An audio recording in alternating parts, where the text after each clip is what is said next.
Hi, this is Sandy at the Sew-and-Sew. I would like to talk about a flange binding because it's on the form that we're going to attach for you to use, and I want you to understand what those numbers mean. So when we look at that form, the measurements are all the same. I'm still going to add my length, my width, my width. I'm going to add 10, and I'm going to come up with 222 again. I know that I need 6 lengths.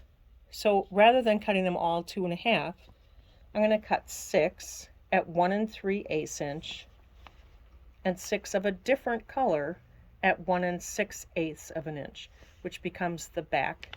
And then this is a note for me that I can never remember, so I just make sure that I remember to press the seam toward the front piece. So you end up creating a piece that looks like this once you attach them and fold them in half.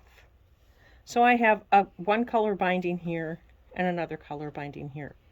I just love doing this for lots of reasons, but one reason is there are times I don't have enough left over to make 6 2.5 inch strips, but I have enough to make 6 1 3/8 inch strips, so that's why I do this. I also love the way it looks.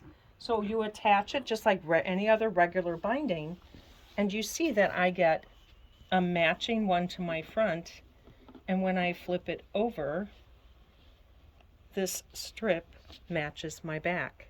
And I just think it's a beautiful look. I love the way that finishes my quilt. Some people also put their flange binding on the back of their quilt. There we go. If I were to sew this onto the back of my quilt,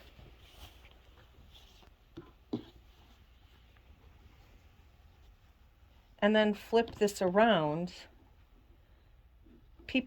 some people like to have that extra little pop of color that they can bring around to the front. Once again, that's all a personal preference. I prefer to have it attached on the front and taken around to the back so that it matches my back. Some people prefer to attach it to the back, bring it around to the front so they get that little extra accent strip. Thank you so much. I'll look forward to seeing you at the Sew-and-Sew.